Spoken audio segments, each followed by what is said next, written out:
nos tocó hablar por elección y por tema en boga del paquete económico 2021, de las nuevas reformas que ya veremos cómo quedan, cuya propuesta se presentó por parte del Ejecutivo ante la Cámara de Diputados el 8 de septiembre, curiosamente un día antes de mi cumpleaños, y por orden de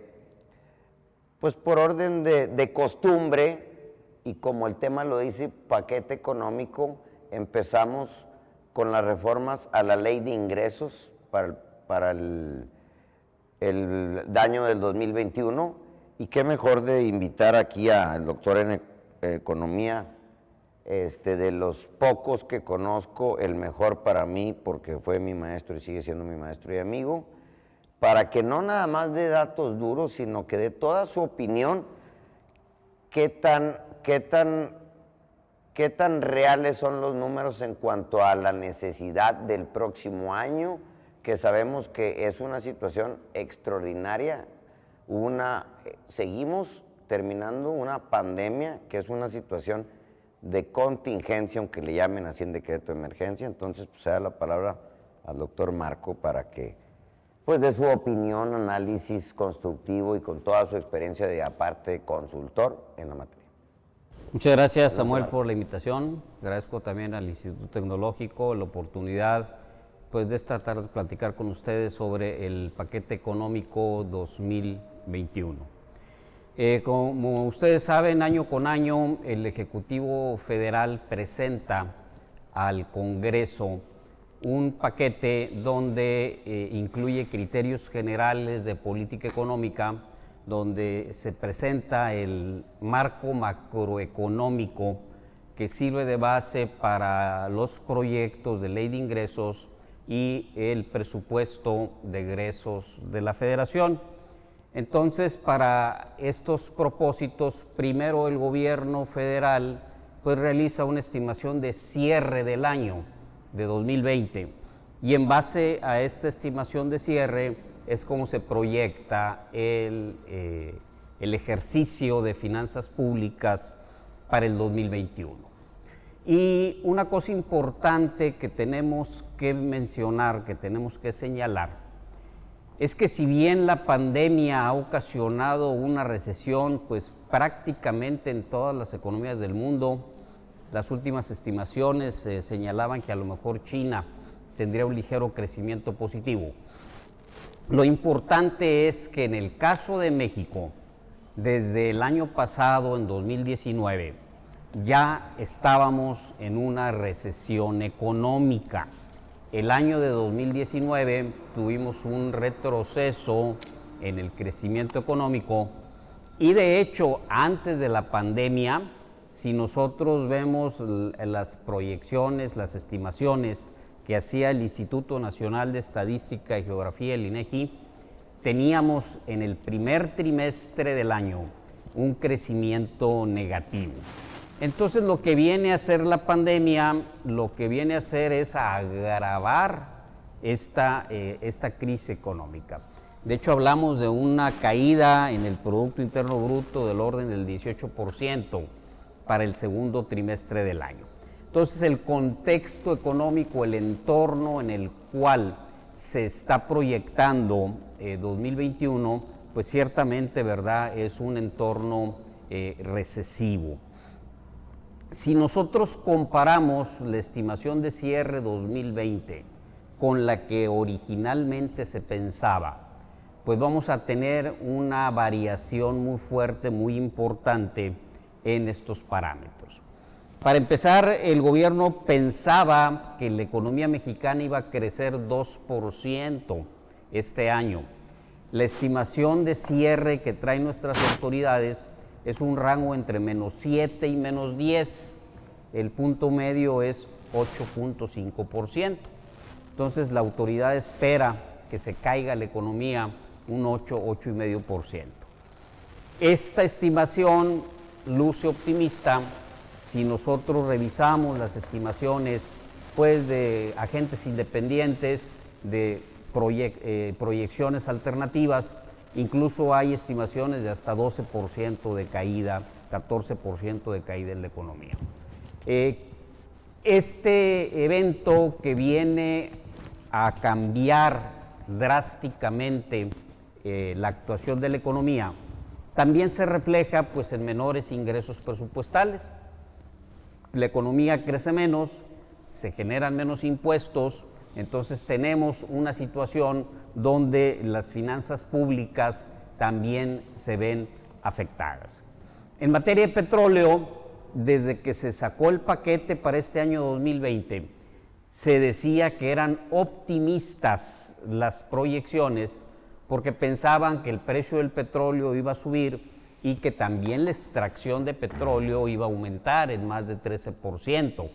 ¿Qué ocurrió? Pues que además del COVID, además de la pandemia, tuvimos una guerra de petróleo entre Rusia y Arabia Saudita. ¿Cuáles fueron las consecuencias? Pues que bajara el precio del petróleo y tenemos menores ingresos petroleros. Entonces, por un lado tenemos menor recaudación, por otro lado tenemos menores ingresos petroleros, entonces lo que está configurando es un panorama de cierre complicado, ¿verdad? Entonces el petróleo, en lugar de $49 que estaban esperando, estamos hablando de $34, y la extracción de petróleo, que casi iba a ser 2 millones de barriles por día, estamos ahora en 1.744 miles de barriles por día. La buena noticia para las finanzas es que bajan un poco las tasas de interés. Los CETES están estimando cierre alrededor de 5.3, y lo que vamos a ver es que los menores intereses y las menores participaciones a los estados pues le han permitido reducir ese gasto no programable y transferirlo al gasto programable, porque de alguna manera sí se está configurando un reacomodo en el gasto. Se está cortando gasto corriente, se está cortando gasto que técnicamente no es muy indispensable para reforzar un poco el gasto social. El gobierno está tratando de dar más ayuda a los grupos vulnerables y obviamente sus proyectos insignia, como es la refinería de Dos Bocas, el Tren Maya. Entonces el dinero lo están llevando más que todo a esos fines. Cuando entre este paquete 2021, el último dato que nos había reportado la Secretaría de Hacienda era en el reporte al mes de julio, y en este hacían un ejercicio de cierre. Llama mucho la atención que en menos de 2 semanas mejoran mucho las estimaciones de cierre, aumentan los ingresos, más de 140,000 millones. No hay base para pensar que la evolución de las finanzas en el 2020 va a ser mucho más favorable. Sin embargo, parte del objetivo gubernamental es pasar expectativas favorables.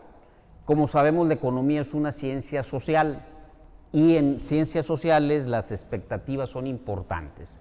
Entonces es entendible que el gobierno asuma un papel optimista, por llamarle de alguna manera, y los números que presente son números optimistas, pues para tratar de contagiar un poco al sector económico, al sector privado, pues de que en realidad no estamos, ¿verdad?, tan mal. La realidad es de que sí se esperan menores ingresos en el 2020, estamos hablando de más de 140,000 millones, que es una caída, ¿verdad?, del 2.5%.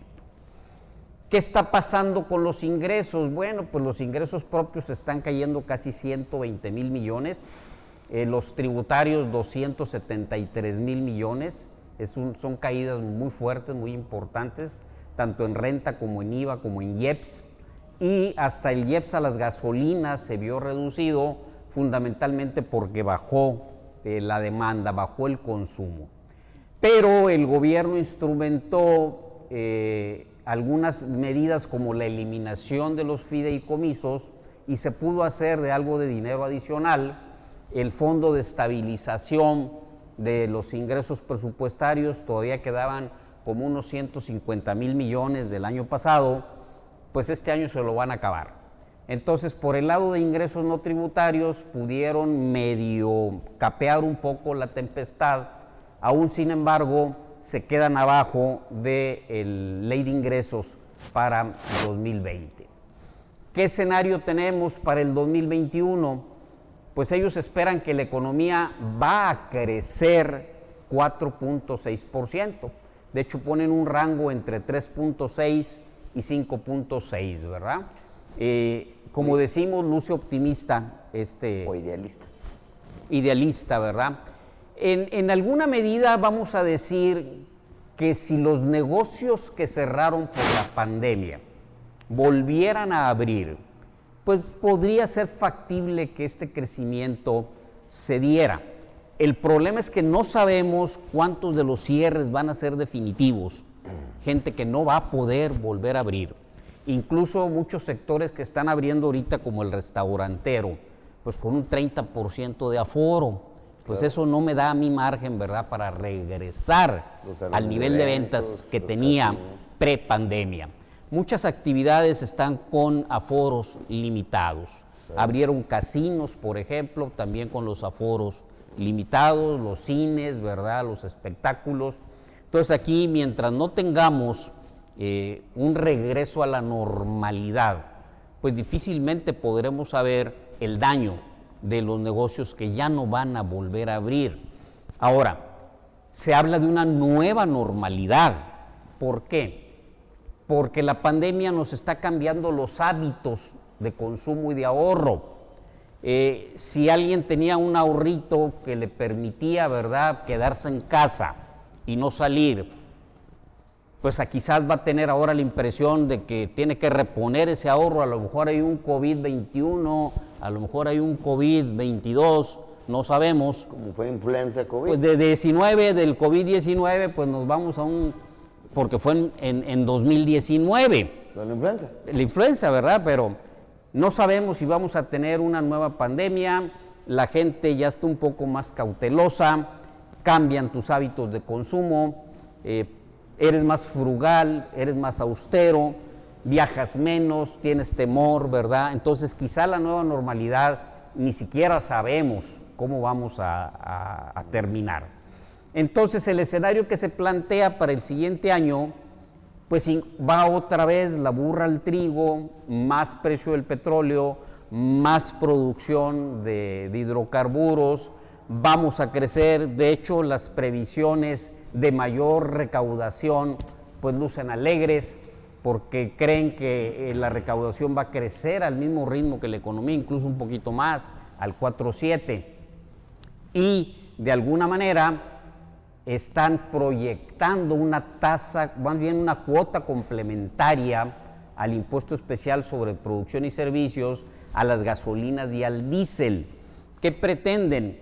Que si eventualmente el precio de la gasolina llegara a bajar, eso no se va a reflejar en menor precio bomba, sino le va a dar margen al gobierno para que suba la cuota y nos cobre más impuestos. Pero eso ocurriría en el escenario donde bajaran los precios del petróleo. Si baja el precio del petróleo, baja el precio de la gasolina, y es cuando se pudiera reflejar en precio bomba. Me cuesta menos el combustible importado, pues lo vendo más barato. ¿Qué pretende el gobierno? Que no baje el precio, que en lugar de que baje el precio, entre la cuota complementaria y él se lleve este beneficio. De hecho, estiman que pueda crecer en 25% la recaudación del IEPS a las gasolinas en 2021. Ciertamente, pues esta estimación, ¿verdad?, es alegre. Entonces, si tenemos primeramente una estimación de cierre optimista o una estimación de cierre holgada, y sobre esta base proyectamos 2021, pues ya traemos ahí dos factores que nos alteran o nos pueden hacer ruido en la recaudación 2021. Primero, que la base de 2020 es alegre, es alta, y luego los supuestos que traigo de que va a crecer la economía, va a bajar la inflación, va a subir el petróleo, vamos a extraer más, vamos a tener impuestos crecientes. Entonces como que luce un poquito descuadrado. Si pensamos que en el 2020 hay muchos contribuyentes con pérdida fiscal, porque es un mal año, pues ¿a dónde llevo yo esa pérdida fiscal? Pues contra el pago del impuesto del 2021. Tengo pérdidas fiscales que las llevo contra el impuesto. Ahora, pérdidas fiscales. Hablando de que el pago provisional no es definitivo, es provisional. El ISR es anual y normalmente el pago provisional era un apoyo para no pagar contraflujos y pagarlo al anual. Pero en este caso estamos en una pandemia, en una causa de fuerza mayor. Entonces, en causa de fuerza mayor, el artículo 73, que ya entramos en lo fiscal, le prohíbe al fisco multarte y cobrarte recargos si no enteras un compromiso, una compresión de obligación fiscal, cuando se dé el caso. Entonces, probado financieramente que tú no vendiste, puedes fácilmente declarar el pago y ante lo imposible nadie está obligado y pagarlo hasta el anual. Inclusive una planeación muy agresiva, que no la recomiendo si no tiene un experto, es el IVA, que es un pago, y es un traslado que no es tuyo, es un impuesto indirecto. Dinero del cliente. Dinero del cliente, y es un pago definitivo que se tiene que hacer. Inclusive, la autoridad, si declaras, no en cero, porque luego puedes caer en cancelación de sellos, y si pasa de 8 millones en defraudación fiscal, si enteras la realidad y demuestras financieramente, quiero tu opinión como economista, que con ese IVA pagaste, como dice el 140 y tanto del PAE, que no te pueden ejecutar si pagaste primero alimentos, salarios, indemnizaciones a trabajadores y créditos hipotecarios que todos los empresarios pequeños o AAA lo tienen, ¿qué opinas de un diferimiento de impuestos desde una autodeterminación que no te la pueden exigir? Hay una jurisprudencia de la Corte que dice que es una autodeterminación la presentación de la declaración y deben, a forciori como facultad arreglada, mediar las facultades de comprobación para poder exigir ese pago, y nunca te lo van a poder exigir sino diferir todo al anual, no pedir condonaciones de impuestos. ¿Qué opinas? Yo primero separaría lo que es renta de lo que es IVA. No, ya sé. Por eso te dije, inclusive sí. IVA demostrando que no te ejecutan. En el impuesto sobre la renta, si yo tengo pérdida, por ejemplo, en 2020, la ley me dice que el coeficiente que voy a usar, como tengo pérdida, no tengo coeficiente, me tengo que ir para atrás hasta encontrar un coeficiente positivo que me dé un pago provisional. Entonces yo pierdo en 2020, ¿verdad? Pero ¿qué tal si cerraste y la pérdida está hecha por pagos provisionales y si no los haces evitas una pérdida? Bueno, vamos a decir, el impuesto de la renta se determina anualmente. ¿Sí? Entonces, el pago provisional, como su nombre lo dice, es provisional. Pero te puede generar una pérdida porque no estás ganando. No, estrictamente no es pérdida. Todavía no es pérdida, porque no está cerrado el ejercicio. No, pero se convierte en pérdida. Se va a convertir, si no lo usando pagas, a favor. ¿Y si no lo pagas? Bueno, de hecho, yo puedo pedir una reducción en pagos provisionales. Para que te la den. Ese es el problema, que no es automático, la autoridad lo tiene que aprobar. Entonces, en ese sentido, el pago provisional que yo estoy haciendo, sí, de alguna manera tiene un fundamento en ley.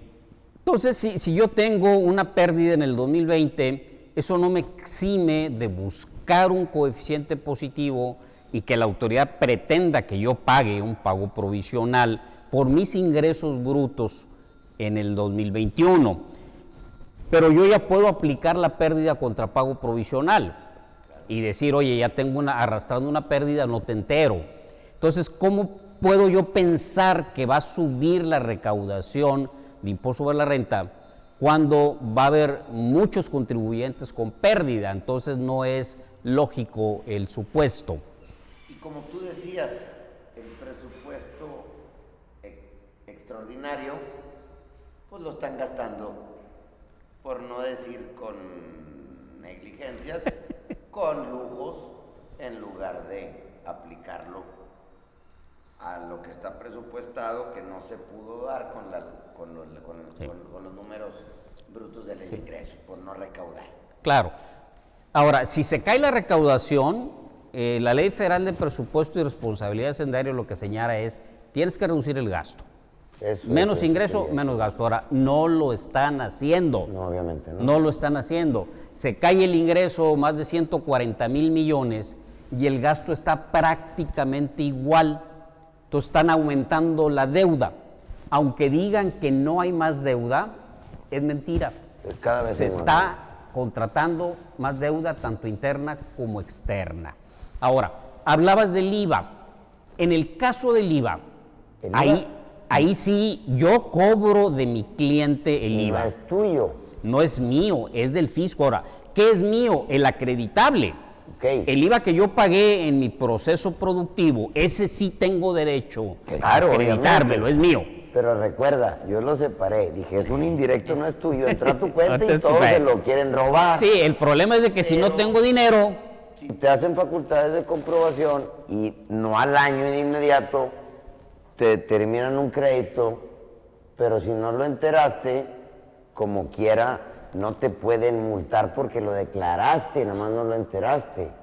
¿Ok? Y si demuestras financieramente en un dictamen, si te lo pide la autoridad porque es autodeterminable, claro, o se lo subes a contabilidad electrónica, a un determinado, una deuda en un crédito fiscal de cantidad líquida, no te lo pueden exigir si demuestras que pagaste la prioridad de la ejecución. Mira, con el IVA yo no puedo pagar sueldos y salarios, no es correcto. Ese dinero no es mío. Ahora, yo le puedo pedir al banco para pagar sueldos. Lo vas a pagar en el momento. Y es una decisión, no es una decisión del contribuyente utilizar ese IVA para mis gastos personales. Ahora, el IVA se declara por mes, es definitivo. Es un mini ejercicio cada mes. No es como el ISR, que es provisional hasta que cierre el ejercicio. Pero no te lo pueden Cierre enero es un ejercicio. No te lo pueden ejecutar y como lo estás declarando no es fraude. No. Es muy agresivo, empecé Es muy diciendo, agresivo, ¿no? Sí. Ahora, en estricto sentido, ¿verdad? Si yo no genero flujo para pagar el sueldo de mis trabajadores y yo tomo el IVA, ya quiero ver qué juez me va a dar la razón. ¿Por qué no pidió dinero prestado? ¿Por qué tomó dinero que no es de usted, que es del fisco, y lo aplicó a su necesidad concreta y específica? Después prefiero no hablar. Pero ciertamente es un tema muy interesante. Muy interesante. Tiene la obligación. Es muy interesante. Pero también, si te pones a ver, el Estado de Derecho y la fiscalidad y la empresa, el gobierno corporativo es todo un ente que no se puede separar, está correlacionado. Ahora, nos declararon debido vamos a lo mismo, influenza, ya pasó una situación. En ley del trabajo, que le conocen la ley laboral, que está hecha para que todos la leamos hasta los obreros, ahí establecieron, porque sabían que iba a volver a pasar, como puede volver a pasar, la situación de contingencia, donde se le permite al patrón pagarle el salario mínimo. Sí. Pero aquí, maliciosamente, no hay otra palabra que encuentre, declaran en decreto que se tardaron mucho y sin dar estímulos, contingencia. Emergencia. No le llamaron contingencia. Emergencia, que es la misma gata pero revolcada. No, porque le ponen el apellido de por causa de fuerza mayor. Pero es ese es el apellido. No cumplas y no despidas a los trabajadores. No, es que hay otro supuesto. ¿Cómo les pagan? Hay otro supuesto en Ley Federal del Trabajo que precisamente habla de causas de fuerza mayor. Imagínate que se me quema el negocio, un incendio, ¿verdad? Se me quema. Es una causa de fuerza mayor. Entonces, yo no voy a llamar a mi trabajador a trabajar porque se me quemó el negocio. O se inundó, ¿verdad? O vino el terremoto y se cayó. Ahora, aquí se está dando, ese es fuerza mayor. Sí. Ahora, aquí está el caso fortuito fuerza mayor, en ambos casos. Lo que pasa es que en lugar de llamarle contingencia y caer dentro del supuesto del salario mínimo, le sacaron la vuelta. Le llamaron emergencia de fuerza mayor y le pagas el sueldo completo al trabajador. Entonces, pues el trabajador es preferencial que el fisco, porque no le va a retornar el dinero, pues yo con el IVA pagaría el salario. Tu dinero porque tú no me permitiste Claro. la Ahora cobertura de un salario mínimo. Porque, ¿Sí? porque me van a determinar un crédito con actualización y recaudos y multa, pero no deben, según el fundamento, no tienen la facultad de determinarme recargo ni multa. Entonces me voy a actualización y luego no me lo pueden exigir, no se va a actualizar hasta que yo lo pague. Y no estoy haciendo fraude porque lo estoy declarando. Sí, porque en el caso de fuerza mayor, Al SAT no le va a gustar. me mandan a los tribunales, a arreglar la situación con los trabajadores. Ahí no hay Claro. salario mínimo, ahí no hay No, nada, con ¿verdad? dictámenes financieros y pericial contable, ¿no? Aquí tengo los números. Debo no niego, pago no Pago tengo. no tengo. ¿verdad? Ahora hay muchos, me ha tocado clientes, oye, ¿sabes qué? Presenta lanceros. Eso te decían los contadores del 80, ¿verdad? Para evitar una multa. Ahorita, compadre, te pasas de 8 millones y previsión preventiva oficiosa, ¿no? Claro, ya está más riesgoso, ¿verdad?, la jugada. Bueno, pues terminando un poco con el entorno, ¿verdad?, macroeconómico, lo que podemos decir es de que nuestras autoridades están presentando un marco macroeconómico optimista, donde piensan pues que prácticamente en 2 años vamos a recuperar la caída en la economía, prácticamente todo se vuelve a encarrilar, la inflación baja otra vez al 3%, la recaudación crece otra vez. Entonces, de alguna manera, pues sí tenemos, vamos a decir, una proyección optimista. Yo no veo cómo pueda crecer el impuesto sobre la renta en 2021, más si venimos, ¿verdad?, con pérdidas del 2020. Yo no veo ese cuota complementaria al IEPS de las gasolinas por la sencilla razón de que estiman que el precio del petróleo suba. Si el precio del petróleo sube, sube el precio de la gasolina. Claro. Y eso a lo que llamaría es a una reducción en el IEPS para que el precio bomba no aumente, porque se van a amarrar al precio del 1 de diciembre del 2018.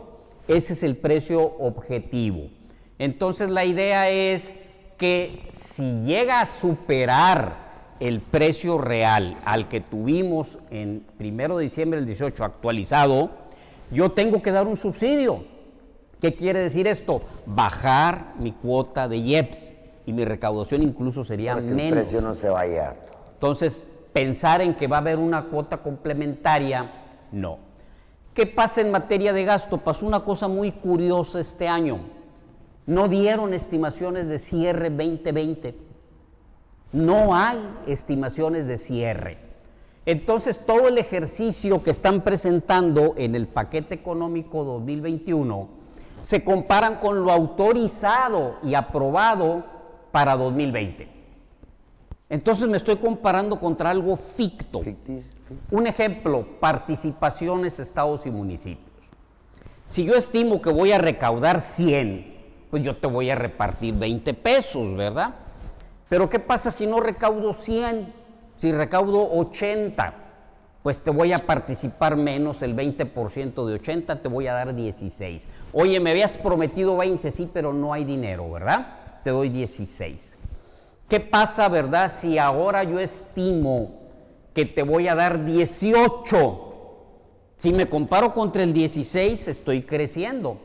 Pero si me comparo contra los 20 originales que me ibas a dar, decrezco. Entonces es importante saber contra qué nos comparamos. Aquí todas las comparaciones son contra lo que se aprobó 2020, que no se dio. Entonces ni se va a dar, como dijo don Teofilito, ¿verdad? Entonces, ¿qué está pasando? Que todas las comparaciones no sirven para hacer análisis económico. Lo que sí estamos viendo es que sus prioridades de gasto las siguen manteniendo. Ahora va a haber dinero público para el Tren Maya en mayores cantidades, más de 35,000 millones de pesos, porque la idea era que asociaciones público-privadas, o sea, que el sector privado le invirtiera al tren. Como no hay interés del sector privado en invertirle al Tren Maya, entonces yo voy a sacar la cartera para ponerle dinero público, ¿verdad? Como le estoy metiendo a dos bocas. Pero es muy idealista todos los frutos que va a dar en tantos años, que quién los va a disfrutar. Entonces, todo el programa de adultos mayores, jóvenes construyendo el futuro, ¿verdad? Está con más dinero. No tiene mucho sentido un programa de jóvenes construyendo el futuro, pues cuando hay un grupo de ancianos destruyendo el presente, ¿verdad? Entonces todo lo que están haciendo ahorita está abonando a que pues no vamos a tener un futuro muy promisorio. Entonces, ¿qué es el presupuesto 2021? Más gasto social, más gasto a las obras insignia de infraestructura y muy poco apoyo al sector productivo. Entonces, esto pues a lo único que viene a abonar es a que el sector privado tenga mayor grado de dificultad para poder invertir y crecer. Entonces el paquete, francamente, ¿verdad? Pues luce optimista, ¿verdad? Entonces no creo yo que podamos tener una perspectiva optimista con estos prospectos de política económica. Marco, muchas gracias. Ya que andamos en esto, te voy a evitar una pregunta que auguro que te la van a hacer los licenciados en Derecho. Yo batallé en entenderlo y luego lo entendía por analogía hasta que tú me lo explicaste tan sencillo en el doctorado donde realmente nos conocimos. PIB, Producto Interno Bruto. Licenciados en Derecho, batallamos en saberlo y es algo tan simple. Sí. Nada más. Es el valor de mercado, impuestos incluidos, el IVA incluido, el IEPS incluido, de lo que se produce en el país en un año determinado. Eso es lo que es el Producto Interno Bruto. Es precios de mercado del valor de la producción. Entonces, si yo produzco automóviles, ¿verdad? ¿Cuánto valen en el mercado los automóviles? Yo produzco naranjas, bueno, ¿cuánto se venden las naranjas? Entonces, cuando baja el Producto Interno Bruto, se mide en términos de pesos corrientes, que es el precio de ahorita, pesos de hoy, pero también se hace en precios reales o a pesos constantes. Si la inflación el próximo año, por decir algo, es 4%, y el volumen crece 1%, entonces en términos nominales la economía crece 5%, pero 4% es vía precios y el volumen es 1%. Entonces yo digo que el PIB real creció 1%, porque ese es el volumen, no lo que crece por cuestión de que cuestan más las cosas. ¿Qué pasa cuando la economía decrece? Que produzco menos.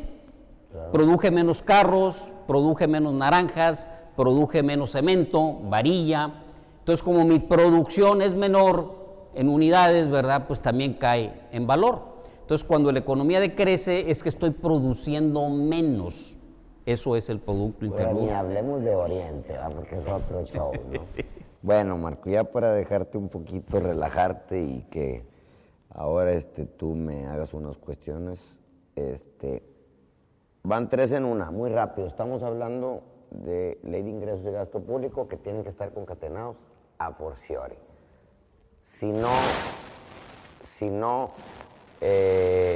Si un ingreso no está relacionado con el gasto público, fácilmente tumbas alguna reforma de algún impuesto nuevo.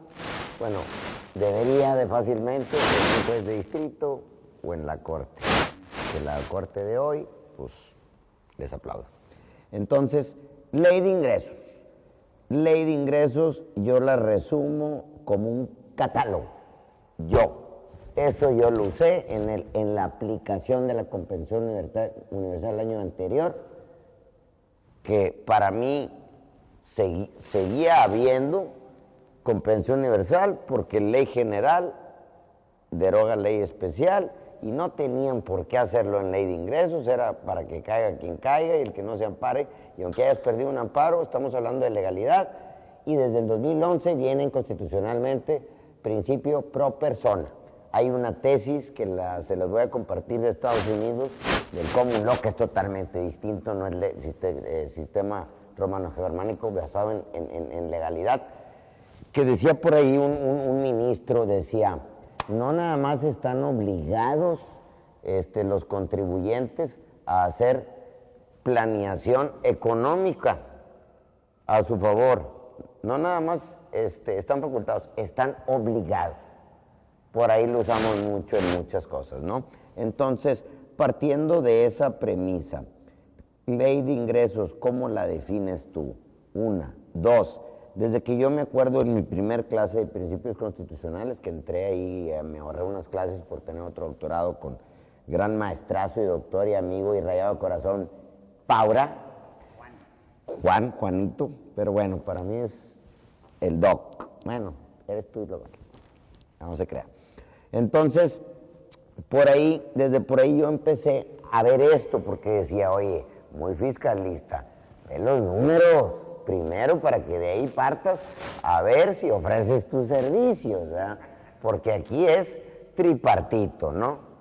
Ok, entonces, tan es así que la ley de ingresos es un catálogo y si pones tus estímulos no te metas a leyes sustantivas, que lo quitaron ahora ya en ley especial, ¿no? Entonces, ley de ingresos, ¿cómo me la defines? Fácil, partiendo de común y corriente, que es un catálogo que tiene que estar a forciori concatenado con gasto público.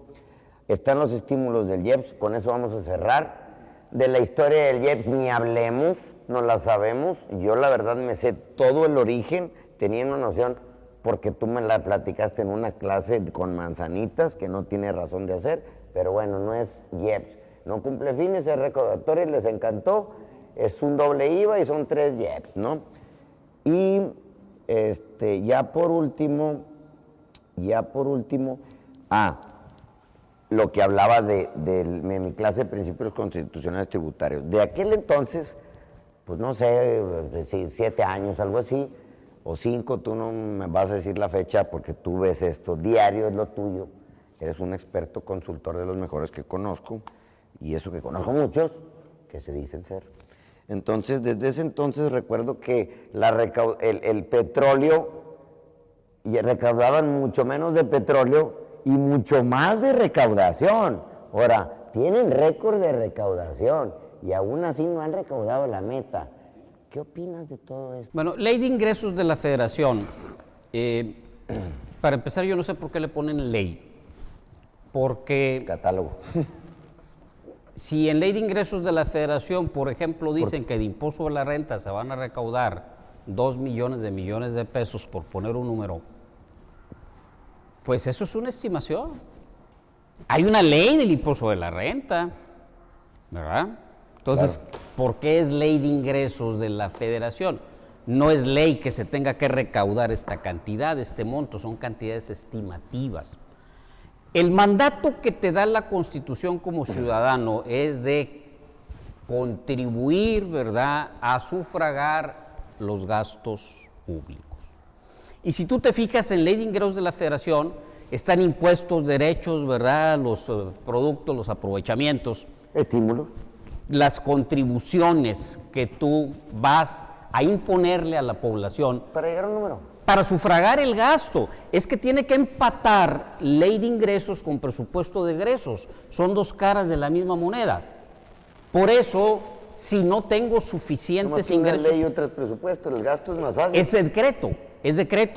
Es un decreto unicameral, sí, ni siquiera es ley. Para recaudarlos es ley y para gastar, ¡pum! Bueno, entonces empatan porque si yo quiero gastar 100, yo necesito 100. Pero ¿qué pasa si mis ingresos propios son de 70? Que yo necesito 30 de financiamiento. Viene en ley de ingresos. Claro. En ley de ingresos vienen los ingresos por financiamientos. Entonces ahí es donde yo empato el ingreso con el gasto. Se ha usado la ley de ingresos para modificar otras leyes. Tú hablabas de la compensación universal. En efecto, en 2019 es que muchas cosas están ahí. Debieran estar, ¿quién sabe? Hay una ley de la materia. Yo te digo que ley de ingresos te dice, si la ley del IEPS te define gasolina de esta manera, para propósitos de ley de ingresos yo te cambio esa definición. Y yo te lo defino de manera diferente a lo que hace la ley del IEPS. Y se respeta. Yo no soy abogado, yo no sé si esa técnica jurídica de reformar una ley utilizando ley de ingresos. Ahora, lo importante es que esas modificaciones son temporales, por ese año. Si tú te fijas, ¿qué pasó en 2020? Ya cambiaron la ley del IVA. ya cambiaron el código fiscal. Ya porque se dieron cuenta que allá no era. No, porque lo hicieron por un año. Lo seguimos aplicando. Lo hicieron por un año. De acuerdo a Constitución, principio promine. Me gustó y quiero que se quede. Pues cambia la ley. Sí. Porque si entra 2020, hay una nueva ley de ingresos, la ley de 19 ya no está vigente. Bueno, ya deja de tener vigor. Yo lo seguía haciendo, no tuve ningún problema y ya está. Me lo aceptaron. Pero luego me cambiaron el código. Te cambian el código. Entonces, ¿verdad? debería ir ahí, no sé, pero pues bueno. Entonces, simplemente es un catálogo de dónde voy a obtener los ingresos para sufragar el gasto público. Y de hecho tienen que empatar. Otra función que cumple la ley de ingresos es autorizarle al Ejecutivo el endeudamiento. Porque la ley de deuda pública sí le da al Ejecutivo la obligación. Que ahí sí pudiera ser ley. Sí, que tiene que obtener la autorización del Congreso. Por eso le hicieron ley. Entonces, ahí viene, pero viene en el artículo 2, porque el artículo 1 es ámbito presupuestal. Puro número. Sí, pero ese es el presupuesto. Yo te digo, por ejemplo, los bancos del gobierno, Nafinsa, Bancomext, ¿dónde está su gasto y dónde está su ingreso? Ahí no está. No. Se le llama intermediación financiera de la Banca Nacional. Pero como esos bancos no captan ahorro del público, piden deuda para operar. Entonces, la deuda que van a contratar los bancos también me la tiene que autorizar el Congreso.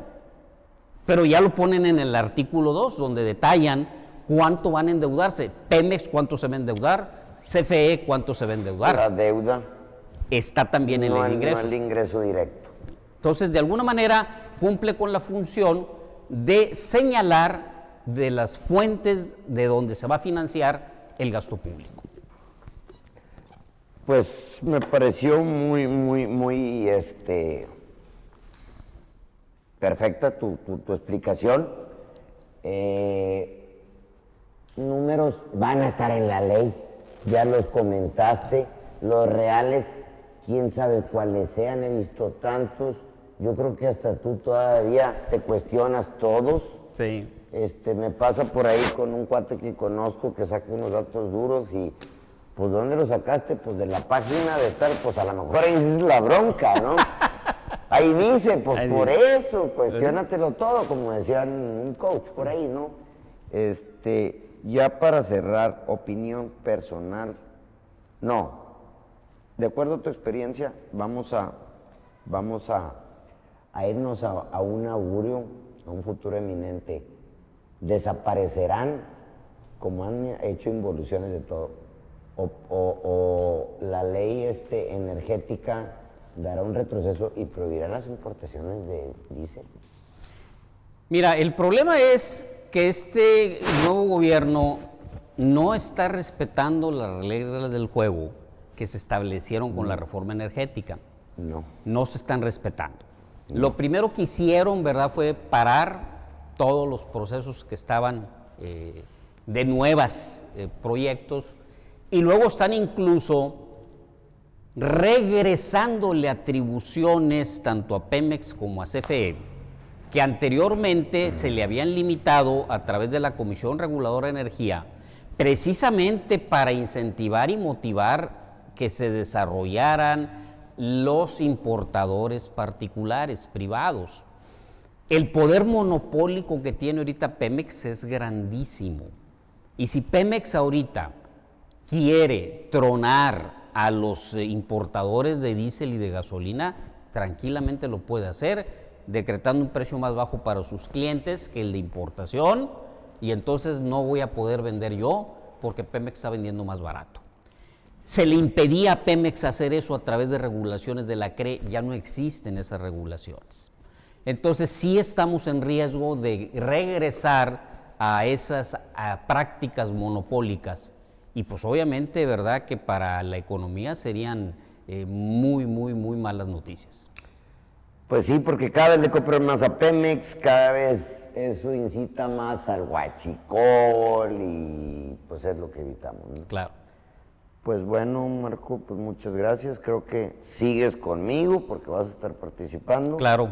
Pasamos ahora sí, vamos a cerrar muy ligeramente porque no hay nuevos impuestos. No hay. Plataformas electrónicas no son nuevos impuestos, no violan el Telecán porque son retenciones, pasó lo mismo de la ley, del IEPS, que ahora los gasolineros les cobran antes de que causen en el precio para evadir prácticas desleales.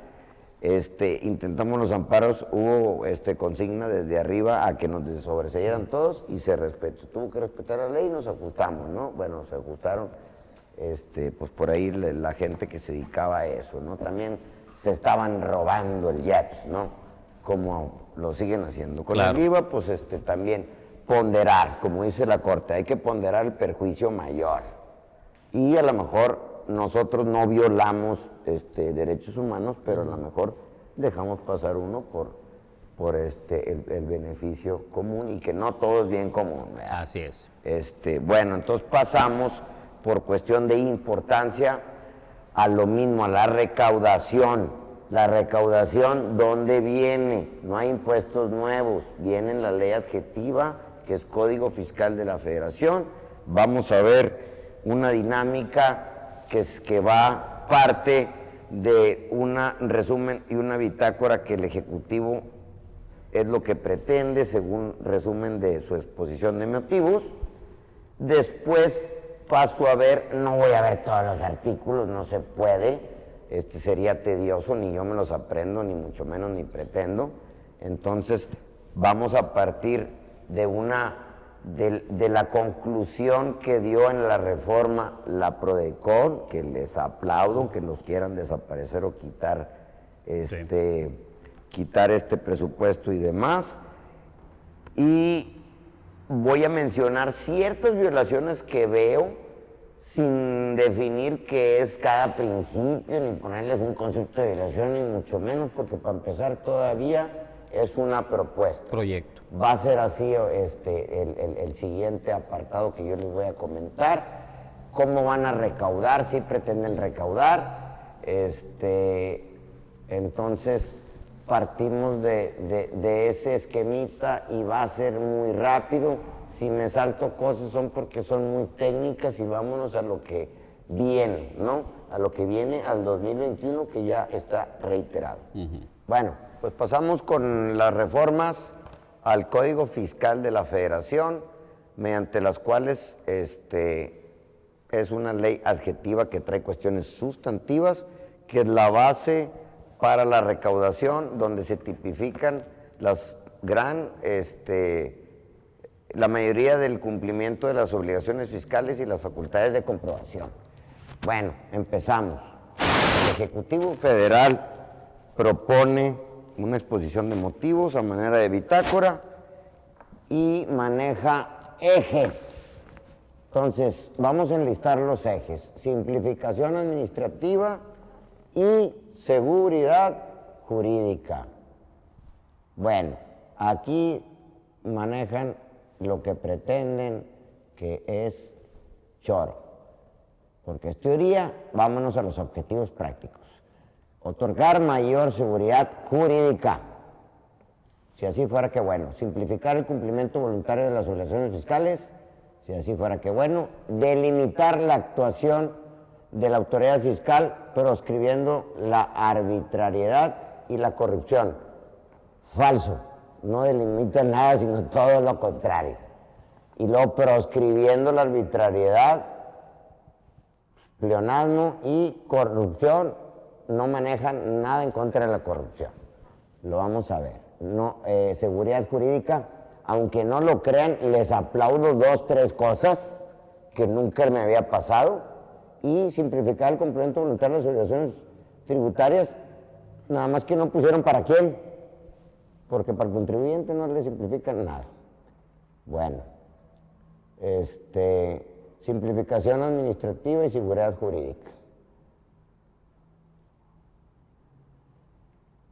Modernización, instrumentos tecnológicos, buzón tributario, modo de fotografías. Por ahí salen las notas que te van a fotografiar tu casa.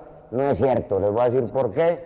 Sí se puede en materia penal, bajo unos requisitos. En materia fiscal no es cierto, es chisme.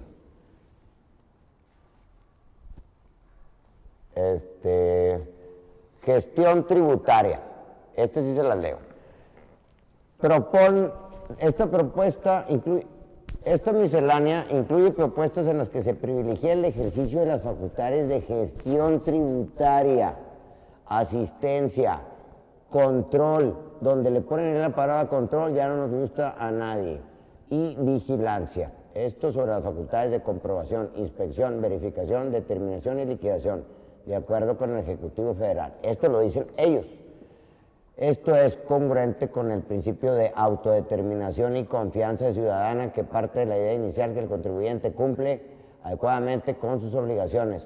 Al decir desde punto aparte ya invalidaron lo anterior, es contrario. Estas son cuestiones que sacamos del amparo anterior que no son tema de esta charla. Eficiencia recaudatoria. Se plantea mejorar la eficiencia recaudatoria con estas acciones. La reintegración de la función de asistencia al contribuyente. No es nada nuevo, ni nada que aplaudir. El impulso de la cultura contributiva, civismo que nos dieron, que nos van a dar materia primaria. La obtención de información relevante de las contribuciones, siempre la han tenido. El empleo de la tecnología disponible. También. Pregúntenle a Aristóteles Núñez qué sistema de primer mundo tienen, que se lo dejaron obsoleto por cuestiones de quién sabe por qué. Fortalecimiento de facultades de gestión de la autoridad fiscal para controlar y vigilar el cumplimiento de obligaciones fiscales. Fortalecimiento de fuerza, me vas a emplear fuerza, pues no que el diálogo, no que eficiencia, y luego control, pues contradictorio. Reforzamiento de la seguridad jurídica, señores, en el sistema jurídico mexicano y en cualquiera del mundo no existe reforzar la seguridad jurídica, o es o no es. ¿Qué refuerzas, no? ¿No estás embarazado o no estás embarazado? Exactamente, ¿verdad? Y si no estás, mejor. Combate a la corrupción y la impunidad. No están combatiendo la corrupción y no se combate con Código Fiscal de la Federación. Los delitos siempre han sido agravantes para los funcionarios públicos, siempre han sido y serán, nada más que pues no se llevan a la práctica, ¿no? La leo. Se podrá fijar reglas de actuación para las autoridades fiscales que redunden en la transparencia de la función y desalienten posibles prácticas irregulares. Asimismo, se plantea incorporar un tipo penal para sancionar la omisión en el pago de contribuciones por maquinaria y equipo importado temporalmente no retomado en el extranjero. Esto sí es nuevo, se lo aplaudo, ya hay listas, nada más que se maneja de un sistema intimidatorio y mal hecho. Ya tengo un caso concreto, se los aplaudo, pero lo hacen mal. Ahorita se los explico. Le puse el foquito. El otro es evasión y elusión fiscal. Pues no tiene nada de reforma, ¿no? Aparte, la elusión fiscal no la combatas en Código Fiscal. Pues perfeccionan la técnica legislativa de las leyes sustantivas, ¿no? Se plantean adecuaciones a efecto de robustecer la vigilancia sobre los siguientes casos. Fusión y cesión de sociedades. La fusión y cesión de sociedades siempre han existido. Son figuras de gobierno corporativo, nada más que no es fusión y escisión, son las simulaciones, ¿no? Y hay requisitos que ya quitaron, independientemente de que se cumplan, ahora te las toman por enajenación, pagan justos por pecadores como siempre. Todo, si se remontaran al 5A, la cláusula antiabuso y la evasión fiscal y al fraude fiscal, ya no ocupan regular estas figuras, porque sí existen. Es correcto. Sí existen y hay gente que las hace, las he visto y las he creado. Transmisión de pérdidas fiscales. Las empresas son ganadoras, Marco, tú y yo lo sabemos, ¿verdad? En el periodo preoperativo que manejaba antes, los 3 años del IVA, fue real, lo quitaron, pero pues empiezas con pérdidas, todos empezamos con pérdidas.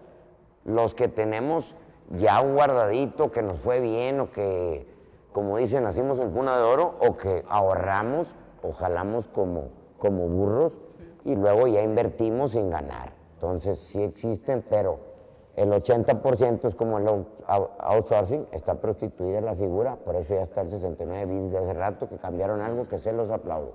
Devolución de impuestos, todo lo que ponen ahí es letra muerta, no es cierto, nunca se cumple. Plazos de la autoridad para devolver no se cumplen. Facultades de comprobación sí, porque si no, nulificas un crédito fiscal. ¿Es cierto de las devoluciones automáticas? No es cierto. No. Las certificaciones de los exportadores ya no se están cumpliendo. Entonces, ahora, ¿para qué me quitas la de comprobación? La compensación universal, que fue una evolución de años, ahora una involución porque estás abatiendo la simulación. Pues vete con la simulación, ¿verdad? Porque pues nunca me vas a devolver. Nomás regúlala bien y detéctala. No la controles, vigílala y castígala.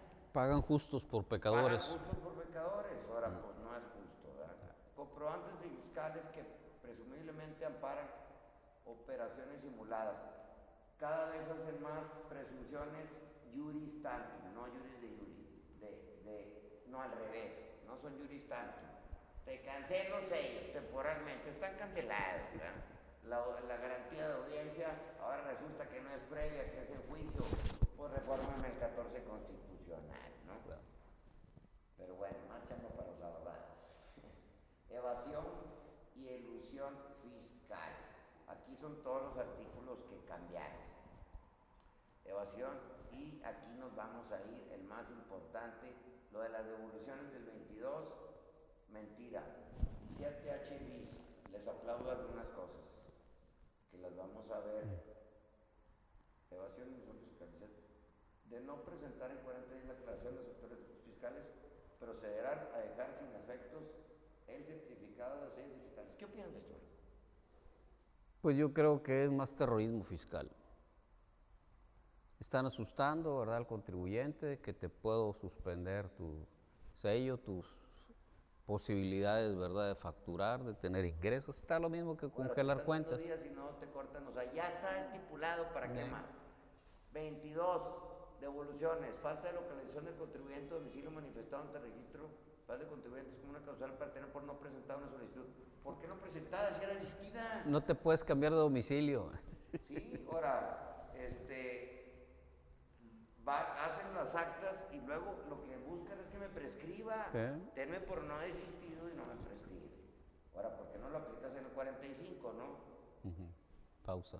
No se considera gestión de cobro que interrumpa el plazo para prescripción de las obligaciones de la autoridad para devolver los saldos a favor, lo que dijimos.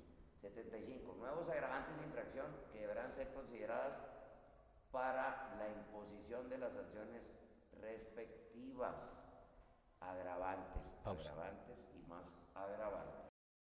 Bueno, por cuestión de tiempo voy a terminar con algunas 5 reformas, o 3 o demás, las más no importantes, las que más están usando y van a usar más y más fortalecieron, pero no fortalecieron, sino dejaron más ambiguas para tener más margen de subjetividad. ¿Y qué pasa?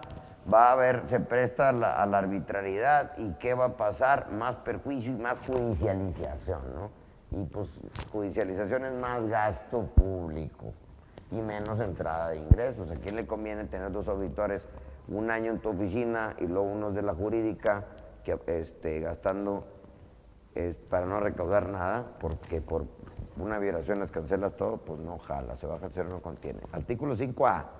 Esto viene del derecho comparativo, que es la cláusula antiabuso, que la maneja perfectamente el hoy presidente de la Cámara de Derecho Fiscal, nuestro amigo y compañero, ex magistrado Jorge Avelino Castañeda, pero él habla de esto como 2 horas. Esto es rápido. ¿Para qué es esta figura? La figura surgió para reconsiderar actos jurídicos. Ya se podía, pero no estaba textualmente en la ley. Entonces te lo ponen textualmente. Y es donde la palabra inventada de razón de negocios como simetría fiscal ya viene a ley. Tiene razón de ser, pero pagan justos por pecadores. La rectificación de actos jurídicos, un ejemplo. Si yo le pongo un contrato que es de que es de comisión, o que es de mandato, o que es una donación. No importa lo que le puse, sino el clausulado. Y eso no da una defraudación. Entonces, oye, ¿sabes qué? Fue una asociación en participación, no fue comisión. Ok, reclasifícame el acto jurídico. No necesariamente termina en una deuda de impuestos. Ahora también, si a mí se me antoja empresa, porque tengo intersociedades, manejar depósitos al otro y préstamos, y luego aparte para que me presten ahí en el banco de allá, y si vendo carne ya no hay banco, no es cierto que por tener dos o más acciones que puedo hacer en una, no existe razón de negocio si es beneficio fiscal. Lo que pretenden aquí combatir es la piramidación, pero si yo le vendo esto a Marco y Marco me factura, pues yo tengo un ingreso y yo pago impuestos. Pero si yo luego se lo vendo a Aldo, pues luego yo ya tengo una factura de gastos y ya maté. Y ahí queda. Entonces no quiere decir que me van a reconsiderar y emitir un crédito fiscal. Pero lo que quieren hacer es para las piramidaciones de los factureros, que al final del día terminan un temazcal en Chiapas, el domicilio con una empresa fantasmas, pues ahí sí, ¿verdad? Pero como siempre, pagan justos por pecadores. ¿Qué están haciendo y qué van a hacer? Te reclasifican y por ende ya no estudian porque no es lo que me dijiste, entonces me debes y eso no vale. Señores, y luego te rechazan uno, te rechazan todas las deducciones. Un abogado fiscalista apasionado, el litigio, me pongo a litigar, me siento en mi escritorio meses, no me importa si no voy al gimnasio ni al yoga ni salgo al cine, nada más que cobro de acuerdo a no a un impuesto histórico, sino a una cantidad a veces triple, porque trae recargos y multas. Entonces, pues para mí mejor dentro de mi egoísmo, pero no se trata de eso. ¿Por qué? Porque soy un abogado fiscalista también, un más litigante que también ve por la recaudación y gasto público, sino como me quejo de que traigo un carro deportivo y que se me poncha la llanta, o que se me va la luz y no tengo clima, o que no veo el Netflix. Ahora, eso fue el año pasado. El fin estaba, no se respetó la exposición de motivos. Bueno, ahora te ponen que no pretenden hacerte un delito penal cuando pasa esto, pero que se puede. ¿Para qué me pones ahí que se puede si existe la tipificación de los delitos penales? Y si con estas figuras se tipifica, pues vete al 108, 109. Terrorismo fiscal. Entonces ahí te están, ¿cómo se le dice, Marco? Es lo de una muerte anunciada.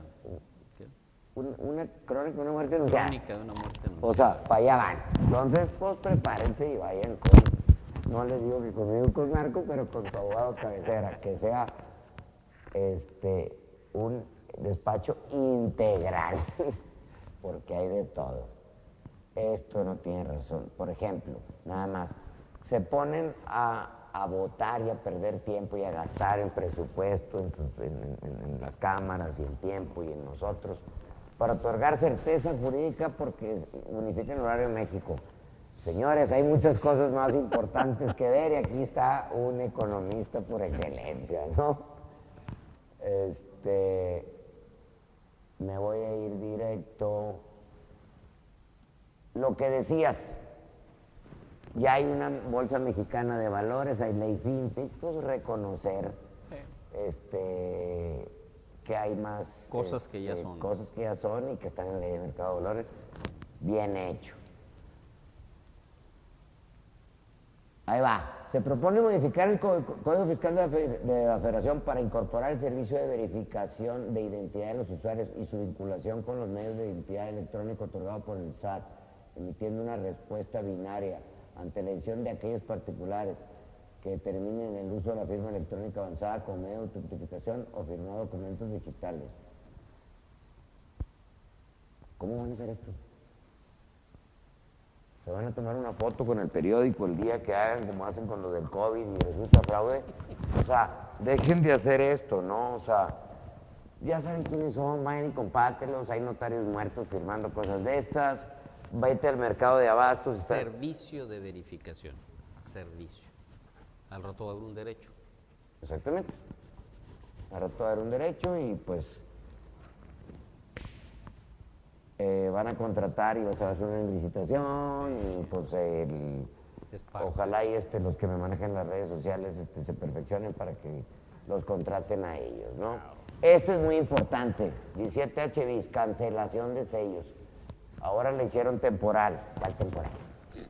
Ahora, una cosa que sí les aplaudo es que ahora, en lugar de 3 días en la suspensión temporal, que no es temporal porque pues no puedes facturar, no puedes cobrar, ahora en lugar de 3 días dan 10 para que estudien. No les alcanzan los 3, nunca lo hacían, en los 10 quién sabe si lo hayan. Ahora sí les obligan a que si desvirtúas, pero no les dicen cómo, todos se van a reglas, que ahora sí te tienen que dar, ahora viene ya la obligación textual de que te tienen que no actualizar, volver a dar el timbrado, ¿no? No tiene sanción para la autoridad si no lo hace. Y aquí vemos, se propone un límite temporal de 40 días hábiles para aquellos contribuyentes a los que sea restringido el uso del certificado de sello digital pueda prestar solicitud o aclaración.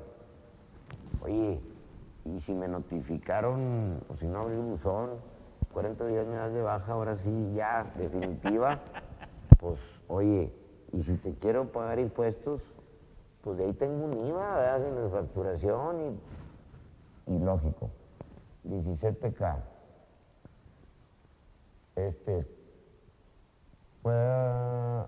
Esto sí, ok.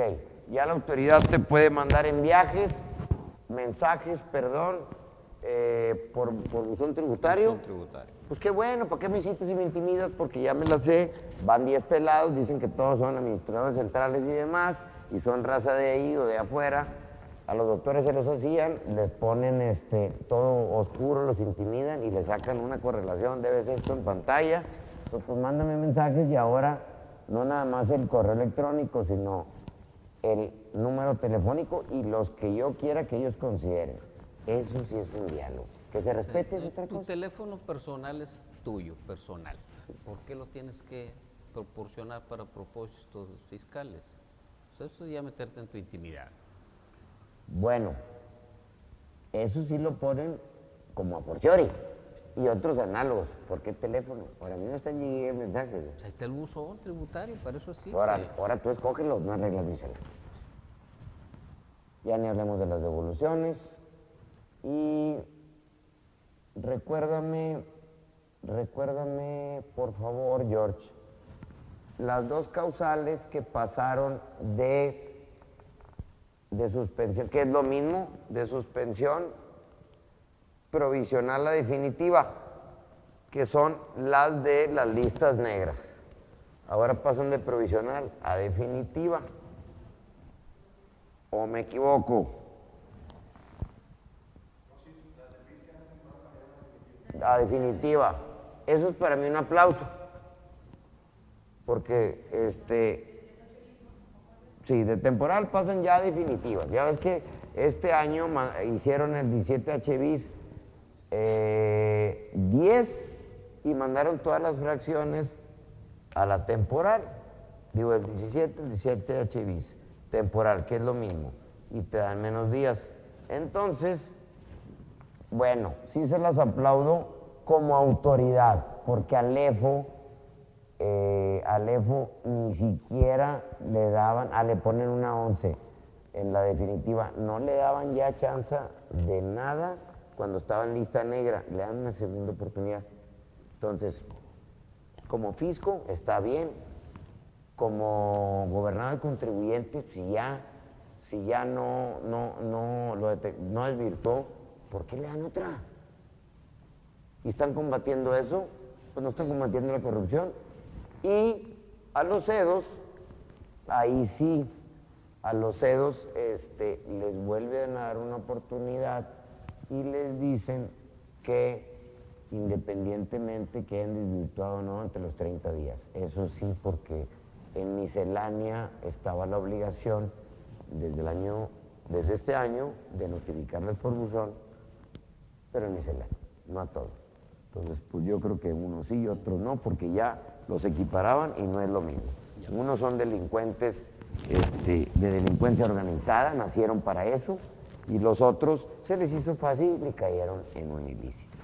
Entonces, lo que quiero decirles aquí un poco es que, pues no todo es malo, ¿no? Nada más que se cumpla. Aquí en el 40, aquí extienden la aplicación de una medida cautelar a un tercero relacionado con un responsable solidario o con un infractor cuando dilapidan o obstruyen facultades de comprobación. Un tercero, nada más que no delimitan bien la hipótesis como para una compulsa. Y luego en el 40, es que 40A, en el 40A marcan los límites, el orden, y lo primero son las cuentas bancarias. Ahora, ahí va un ejemplo. Tú me estás grabando, ¿no? Tú me estás grabando, imagínate que me grabas en mi oficina un día y pues yo estoy hablando con un cliente. Y pues te compulsan a ver si hizo una transacción. Ok. Medida precautoria, embárgale la cámara. ¿Por qué la cuenta? A ti te pueden embargar la cuenta. Según aquí. ¿Por qué la cuenta? Ahora te dicen, una tercera parte de mi adeudo. Ahora olvídate de mí. ¿Y por qué no una cuarta, una quinta? Sí, o sea, imagínate, le estás grabando, no sé, güey, a un empresario millonario. Entonces te van a embargar. Y aparte, pues, ¿de dónde van a sacar para embargarte esa tercera parte? Pues si el vato es millonario, le grabaste un reportaje y te contrató Players. Pues bueno, esto está en la nueva ley. Entonces, reforzar, pues sí, reforzar. Controlar, sí. Simplicidad, pues quién sabe. En el 42 se pusieron ya más estrictos en marbetes.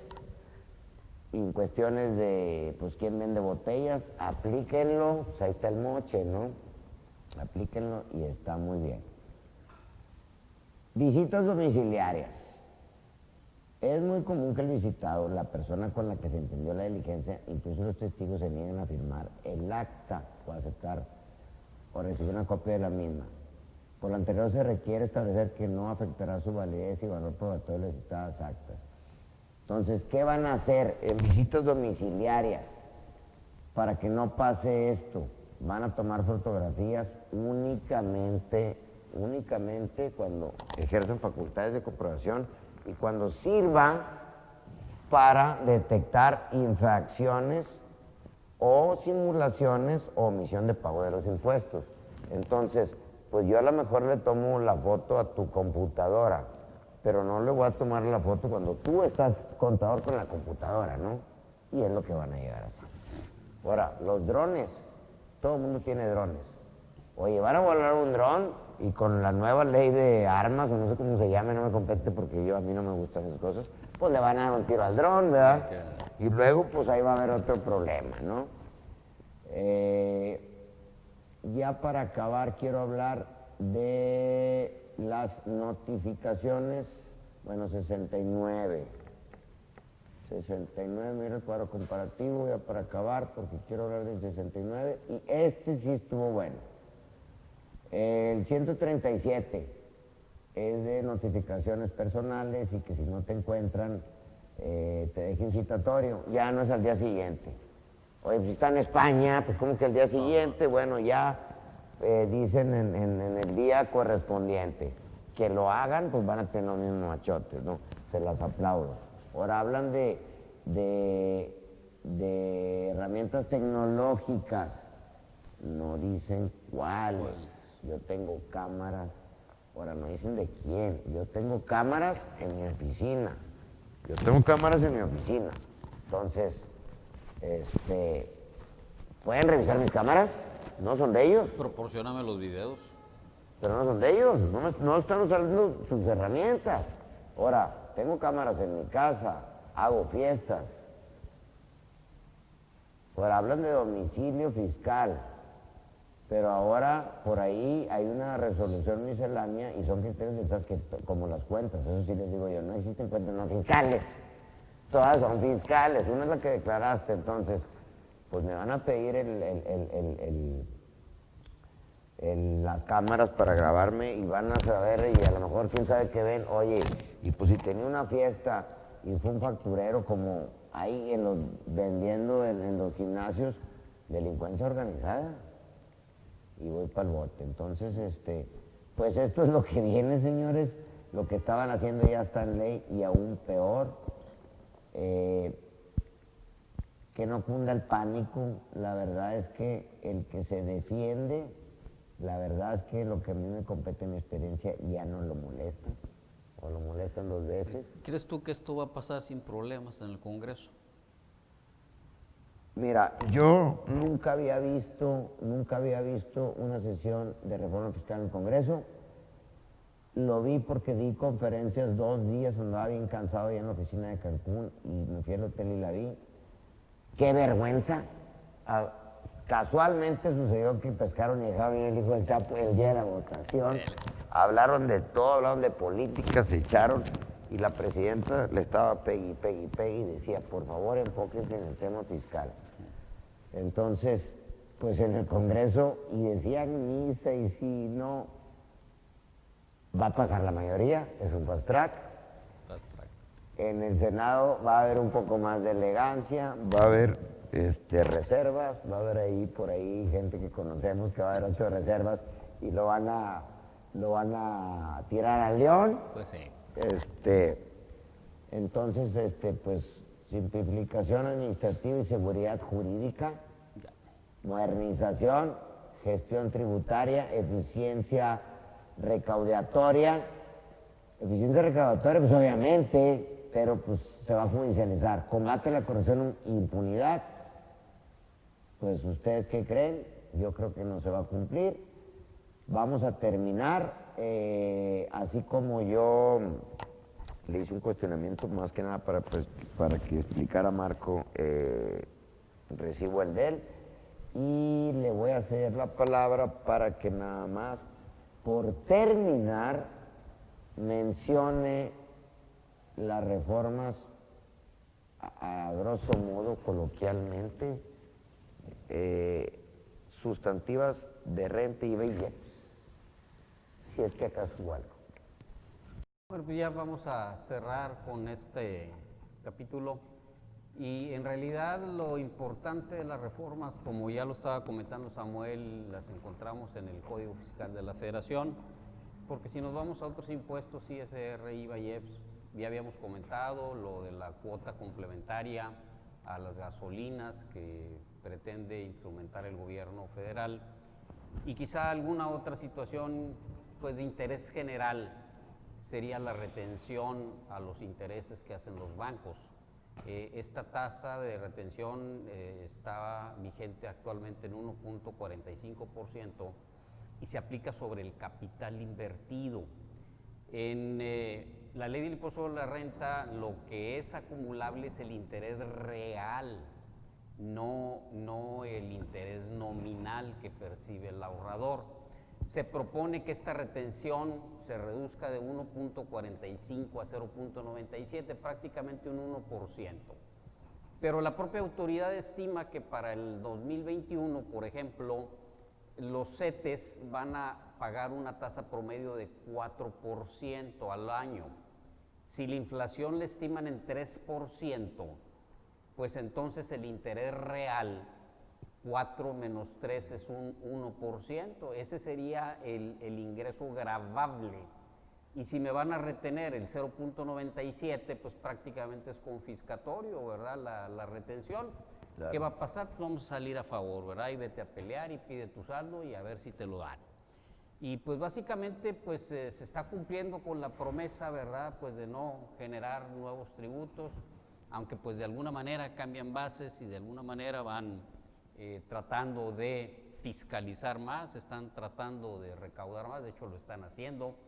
Se les han dado muchas facultades, ¿verdad? Para que pues un contribuyente que no quiera pagar, pues con 2, 3 supuestos ahí lo pueden hacer delincuente organizado, pues te vas a pelear, pero pues encarcelado. Y siempre ha existido la delincuencia organizada, nomás la trajeron aquí. Totalmente, ahora ya la hacen fiscal.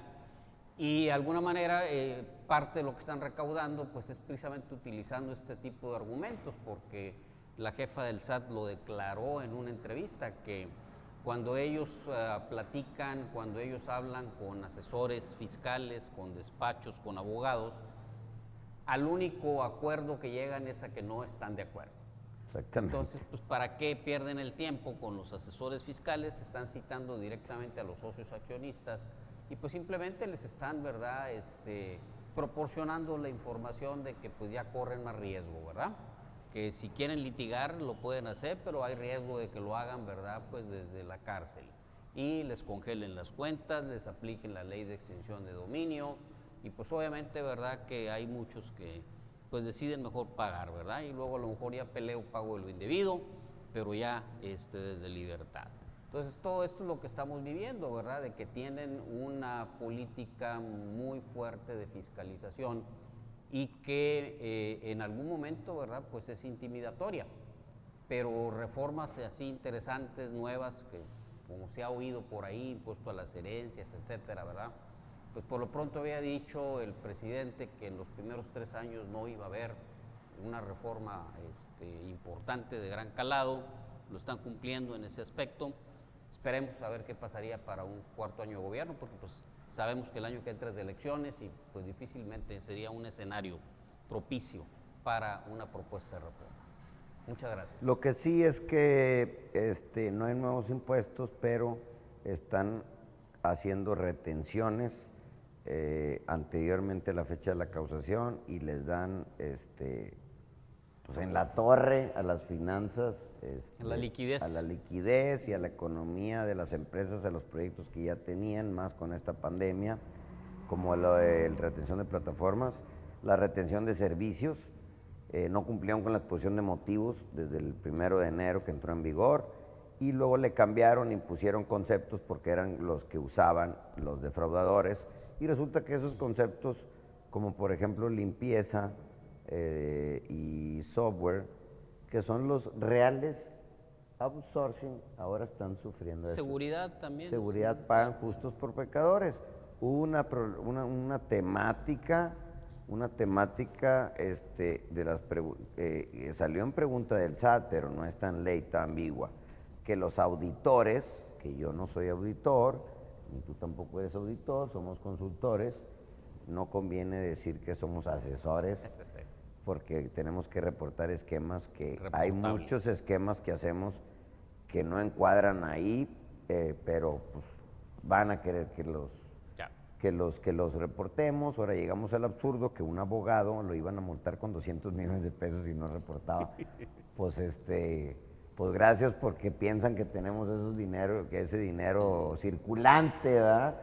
Disponible. Entonces pues la verdad es que están muy fuera de la realidad y pues esperamos lo mejor que pase por nuestro país, porque acuérdense que la obligación no es pagar impuestos, la obligación constitucional es contribuir al gasto público, pero de la manera proporcional y equitativa. Equitativa es tratar igual a los iguales, desigual a los desiguales, y proporcional va parejeando a capacidad contributiva. ¿Y qué es capacidad contributiva? Real economía. Entonces hay que buscar ya no un deber ser, porque el deber ser queda ya muy impuesto, sino una justicia contributiva, y todos sabemos que la utilidad real es así y la fiscal es así. Y pues simetría fiscal no existe, es un terminológico. No me pueden a mí, contribuyente, que tengo una relación personalísima, hacer funciones de fisco, ni mucho menos si aquel no te declaró el ingreso, a mí no me es la deducción, porque caemos en un absurdo. Y pues esas cartas de invitación pues no te invitan a nada bonito, y menos que ahora ya en todos los créditos son exorbitantes, y cuando pasan de cierta cantidad, que ya casi todos son, te ponen ahí que no tienen por qué ponerte, mejor que te investiguen y te integren ahí una averiguación con el Ministerio Público y Procuraduría Fiscal. Entonces, ¿por qué te ponen ahí en el último acta parcial que van, si como que ya lo hacen, que van a correr traslado a la Procuraduría Fiscal de la Federación, el Ministerio Público, por si acaso se integra un delito, para que pagues, ¿no? Eso es todo lo que tengo por decir por hoy. Y para despedirme, nada más, otra vez molestando la movilidad de Marco, el DOC, para que Marco ha estado en los tres ámbitos, como con externo, interno, lo que sea, como consultor de la IP, como consultor de empresas, de contribuyentes, como consultor de gobierno.